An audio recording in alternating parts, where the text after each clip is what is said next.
Hi, I'm Patrick Colbert. I'm an assistant professor of teaching in the Faculty of Forestry at the University of British Columbia. And in my role here, I'm really interested in how students learn best and how we as faculty can help support that learning.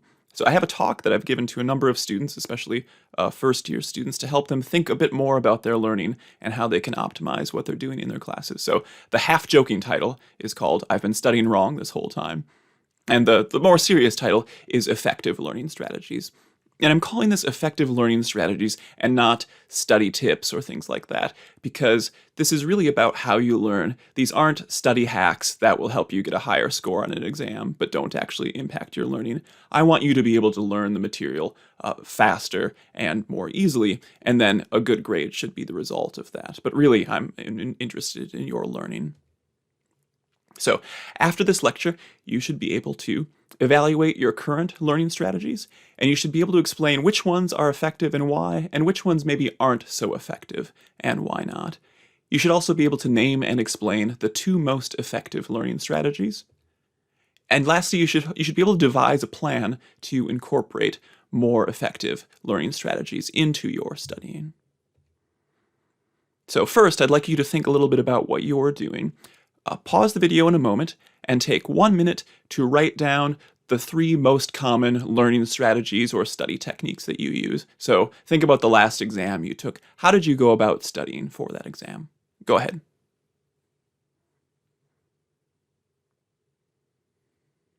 Okay, and now I'd like you to rank those that you listed from the most effective to the least effective. Pause the video and do that.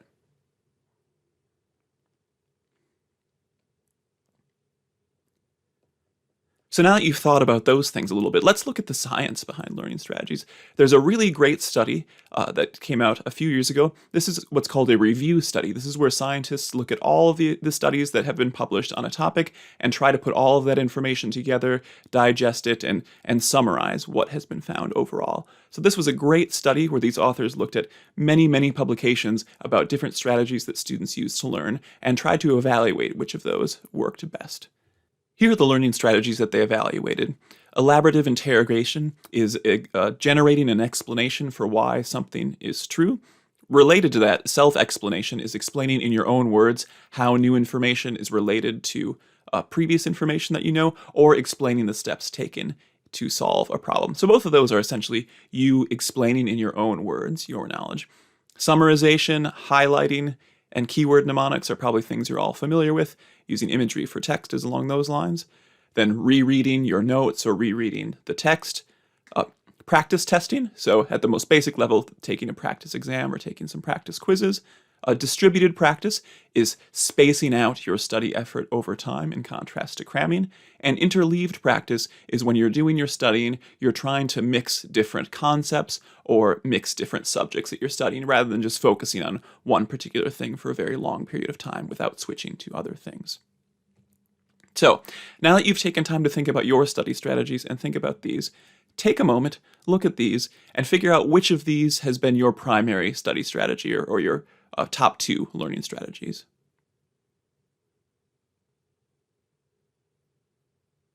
So let's think about the effectiveness of these now.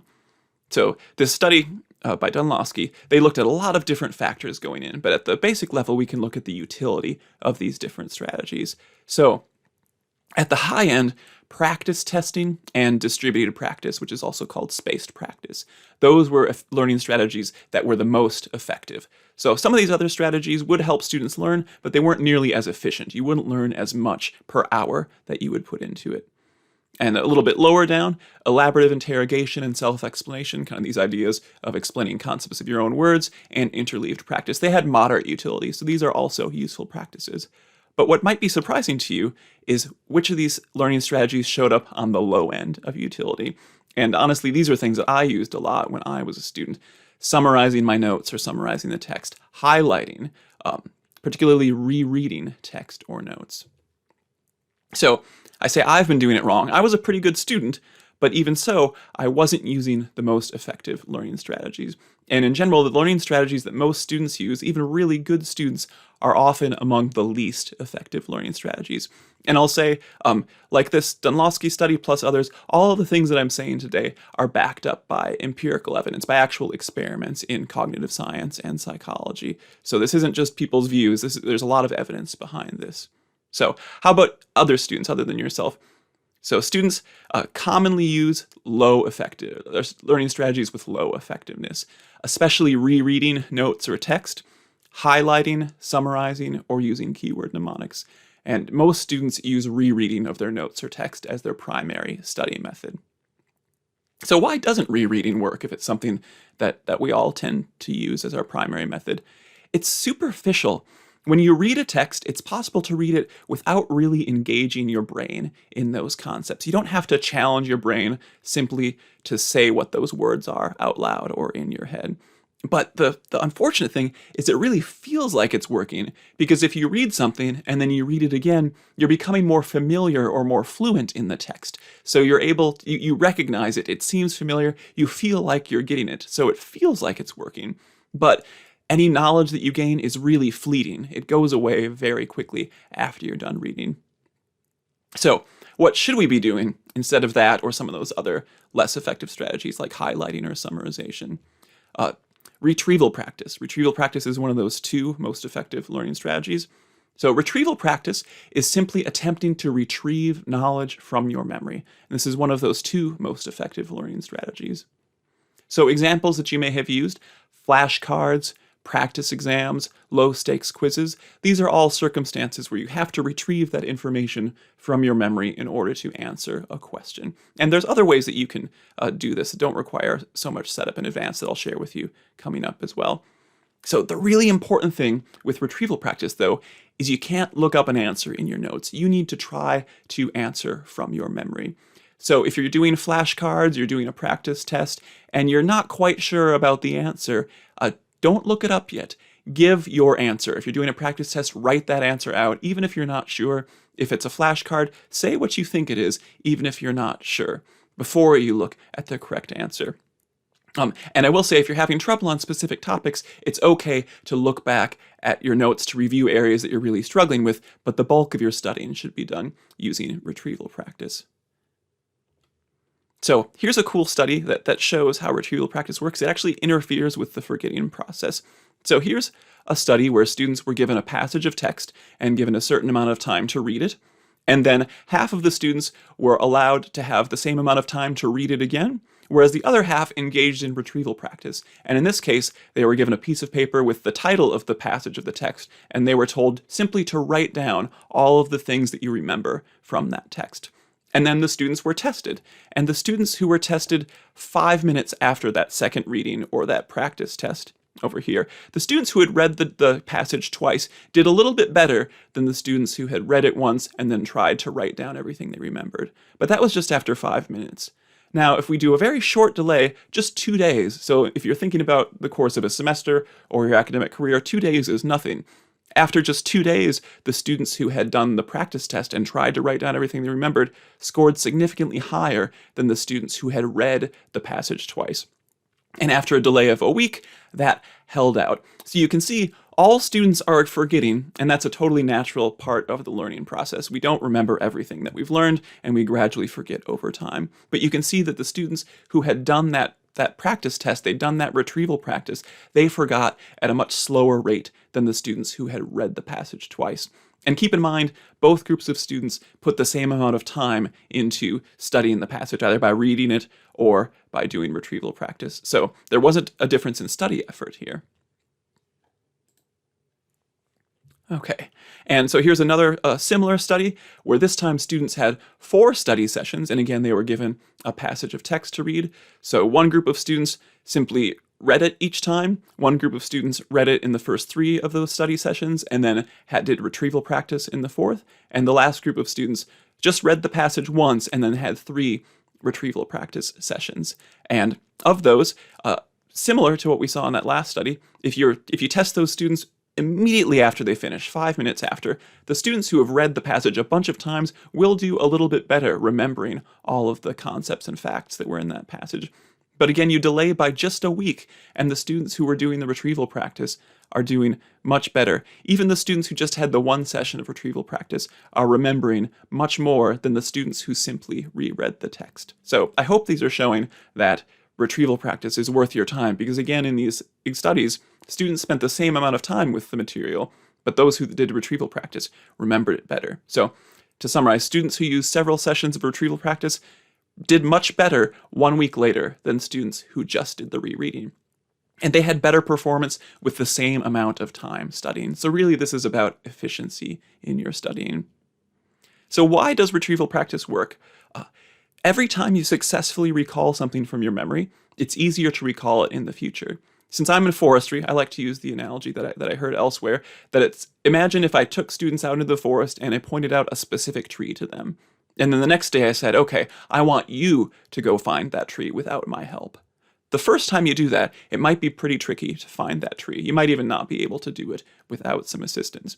But if I asked students to do that again the next day, then it would be a little bit easier for them to go find that tree. And if I asked them to do it the following day, it would be even easier for them. And that's a little bit how our brain works.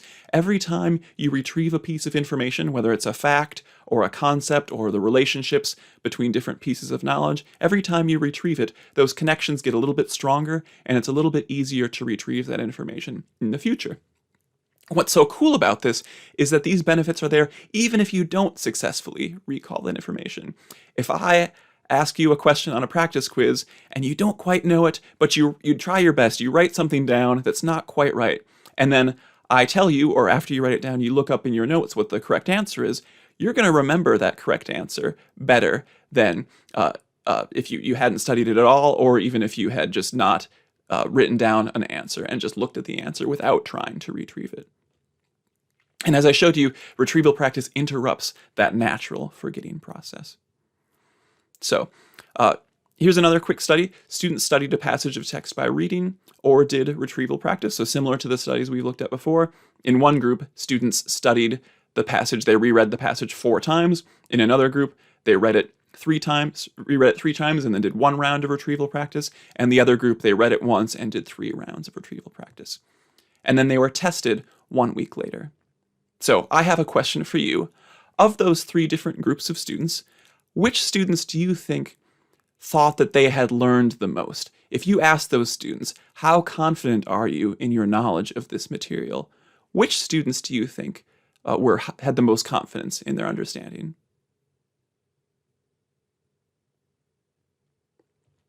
All right, and then my next question, which of those students do you think actually learned the most? When they were tested, which of those students do you think recalled the most information? So if you've been paying attention, hopefully this will make sense. The first part might not be intuitive, but you can imagine, I said that rereading things really feels like it works. So we found that the students who read the passage of text 4 times, they were really confident in their understanding. But in the final performance, it's flipped. The students who had read the passage many times did relatively poorly, and compared to the students who had done a lot of retrieval practice. And even the students that did just 1 round of retrieval practice had significant benefit in their performance on that. So this is kind of a trap. Students who reread the text multiple times felt better prepared for the exam than the students who did retrieval practice. The students who did retrieval practice felt less prepared for the exam, but their performance was the opposite of that. So sometimes our perception of our knowledge and our perception of our learning can lead us in the wrong direction. So why do you think students are reluctant to use retrieval practice? Why might you be reluctant to use retrieval practice? Pause the video, take about a minute, and write down some ideas.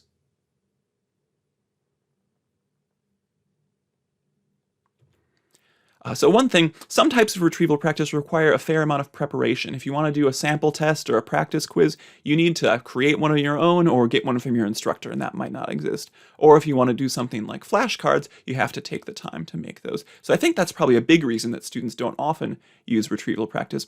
In contrast, simply rereading a text doesn't require any preparation. You just pick it up and start reading. In a few minutes, I'll give you some ideas about how to do retrieval practice that doesn't actually require much preparation or setup. The other reason that students don't do a lot of retrieval practice is it's hard. If you just reread a passage of text and don't have to answer any questions about it, it isn't pointed out to you the things that you don't know. Whereas if you read a passage of text and then I ask you a bunch of questions about that, you're not going to know the answers to all of those questions, and it's going to be harder to write those answers. And because of that, the progress might feel slow. And if I ask you a question and you don't know the answer, that feels discouraging. But this is actually good. This mental struggle to learn something, it contributes to learning. And in the cognitive science, it's actually known as desirable difficulties. Often, if you're learning using sound strategies and it feels hard, you're getting more learning gain from that. If it feels hard because you're studying in an inefficient way, that's a different story. But if you're doing retrieval practice and really trying hard to remember those answers and you feel like you're struggling a little bit, that's okay. That's a sign that you're learning that material. Okay, let's shift strategies a little bit. You might remember I named another learning strategy that I said was also one of the most effective learning strategies. So my question to you, how do you normally distribute your studying over the course of the semester? Do you try to study a little bit each day or a little bit each week and spread your studying out over the semester? Or do you do most of your studying in the few days before an exam? So that's a rhetorical question. I know when I was a student, I'm sure many students now, we tend to do most of our studying right before the exam, just due to time management and other deadlines that we're working on. So I'm not going to lie, studying a lot the day before the exam will help you get a better grade on the exam, but you're not going to be able to remember what you learned for very long. So you're going to put in all this effort to study something, and even just a few days later, that knowledge is going to be gone. So a question that I ask my students is, why are you trying to learn this material? Do you just want to know it for the test and you don't care if you've forgotten it all the next day? Or is this material you're going to need for the final exam, for example, or for subsequent courses that are going to be using this material? Or is this knowledge that you would like to have in the future for your career, or just because you enjoy learning about this subject? So if the answer is yes to any of those things, other than you just want to get the points on the exam, cramming is not the best way for you to be studying. So spaced practice, it was called distributed practice in that Dunlawski paper. It's simply spacing out your study effort over a longer period of time, the opposite of cramming. I like to use this analogy of Netflix versus broadcast TV because I'm a little bit older. When I was in high school or college, we couldn't watch TV shows streaming, and so if I watched a season of a TV show, I was watching one episode a week over several months. Whereas now, if I want to watch a TV show on Netflix, I can watch all those episodes in a weekend or over a week. But what happens now, when I was watching broadcast TV and a new season of that television show came out, and I watched that first episode, I remembered who those characters were, and I remembered what had happened in the previous season. Now, if I watch a show where I had binged the previous season, I watch that first episode and I think, wait, who was that? What was their role? What happened last season? I have a really hard time remembering what happened in the past season. And it's very similar for learning materials from your classes. If you can spread it out over time, you're going to retain that much longer. So you will learn, the idea of spaced practice is that you will learn and retain more with spaced practice versus cramming. Again, even if the total study time is the same. So again, this isn't about studying more, it's about using learning strategies that are going to help you retain more information and retain it for longer. And when you do spaced practice, it's also important to revisit material at multiple intervals. So if you're really diligent and you set aside an hour a week to study a certain class, it's okay to look over that last week's material, hopefully using some retrieval practice, but you should also be periodically studying material from earlier in the semester as well, so that you revisit material at different intervals in time. So don't always just study last week's material, and mix up your study sessions a bit to cover material from all points of the semester. So here's a cool experiment looking at spaced practice. They had a 3x2 study design. So there were 3 different study approaches that they had students take. And again, we're looking at reading texts. So they had students read a text once, do massed practice, so reading it twice right in a row, or spaced practice. They read the passage twice, but with a 1-week gap in between. And then they were tested. Some students were tested immediately after that last study session, and other students were tested 2 days later, so a short delay. Here's what they found. If they tested students right after they finished their study session, the students who read the passage twice in a row did outperform the students who read it just once or who read it twice a week apart. So like I said, I'm not going to lie to you and tell you that cramming isn't going to help you immediately after the cramming. But here's the thing that I want you to appreciate. This was with a delayed test, and this was just a delay of 2 days. So I'm not talking about months later or years later, simply 2 days after that last study session. So the students who read the paper twice, or the passage twice, they only did a little bit better than the students who had just read it once. So their effort was essentially wasted. Whereas the students who read the passage twice but a week apart, they did significantly better on that exam. So remember, the students who did massed practice and the students who did distributed practice spent the same amount of time studying, but the students who did distributed practice learned much more and retained much more. So this is a pretty easy question. Why do you think we, and I include me in that, why are we reluctant to use spaced practice? What do you think?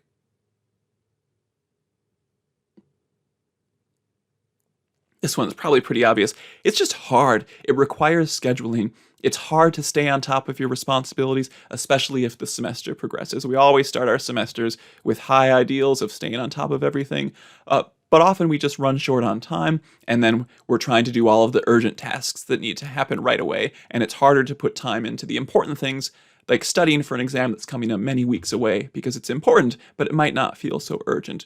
And it's hard to remember material from early in the semester. So if you're doing spaced practice and you're studying material from 3 weeks ago, it's going to be discouraging again, because if you try to recall some of that information, you're going to forget some of it. And even if you do a study session on that, and then a week later you do it again on the same material, you will have forgotten some of that material. So it feels discouraging, but that's okay. Remember, if you're using good practices like retrieval practice, even if you have forgotten something and you have to re-study it, you're learning it each time you do that. Those desirable difficulties are an important part of the learning process. So let's do a little bit of retrieval practice. Get out a piece of paper or open a new document and put your notes away if you've been taking notes. I would like you to take 2 minutes to write down everything that you remember about retrieval practice. Pause the video and do that.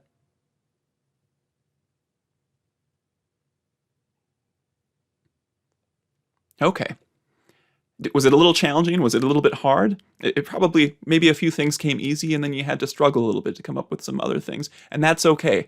You're going to learn more and remember a little bit more about retrieval practice than if you didn't actually do that. Let's do it again. Take another 2 minutes and write down everything you remember about spaced practice. Pause the video and go ahead.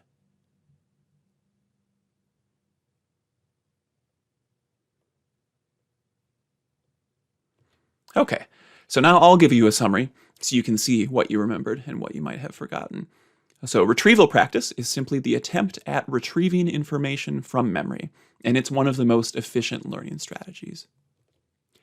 The act of retrieving knowledge from memory, even if you're unsuccessful, but by trying to retrieve that knowledge, it makes it more likely that you'll be able to successfully retrieve that knowledge in the future. And retrieval practice feels hard. It feels discouraging. You're not always going to know the answer, but just know that when it feels discouraging and you're forgetting things and having to look up those answers after you've given an incorrect answer, that's part of the learning process, and it's really helping you retain that material and be able to retrieve it again in the future. Spaced practice is simply spreading out the study effort over a longer period of time, in contrast to cramming, and it's one of the other most efficient learning strategies. And it may be challenging to stay on top of your study schedule, but you're going to learn more per hour than you would with cramming. So if you normally would spend 8 hours cramming in the 2 days before a midterm exam, for example, if you instead spent 2 hours a week studying for the 4 weeks prior to that midterm, you're going to do better on the midterm, and you're going to remember that material better when it comes time for the final. So if you want to do extra studying the day before the exam to boost your grade, that's fine. But if you want to be able to remember that material a few days after the exam, for the final exam, for future classes, or just because that's useful information, study for that same amount of time, but spread that study effort out over a couple of weeks if you can. So My recommendations to you: remember I said that retrieval practice can be challenging if you don't have a practice exam, don't have flashcards. There's one really easy way for you to do retrieval practice that doesn't require any preparation, and that's called free recall. Sometimes it's also called a brain dump. Basically, you just take 5 minutes and write down everything you remember about a topic. So just what I had you do in that retrieval practice about retrieval practice. Another really great thing that you can do to help you come up with questions. Often students say, I like to do retrieval practice, but it's hard if I don't have questions to answer, if there's no practice exam for a class. So you can make your own practice exam, and my suggestion is after a lesson, after a lecture, take 5 minutes immediately and see if you can write down 3, 4, 5 questions about that lecture. You don't need to write down the answers, but just write down those questions while they're fresh in your mind. So then when you come back to studying that lecture to do retrieval practice, all you have to do is open to those questions. Now take 10 minutes, try to write answers to those questions without opening your notes.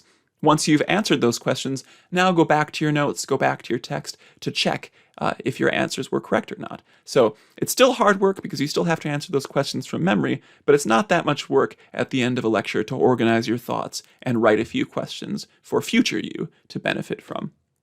And if you do this, this can be especially helpful in study groups. I really suggest forming study groups with other students, because if you each come up with a few of these questions, you can share them, because each of you might have identified some different aspects to that material that seemed important to you. So getting some other people's perspective can be really helpful with that as well. Another recommendation, and I know this is challenging, is to set a study schedule early in the semester and stick to it.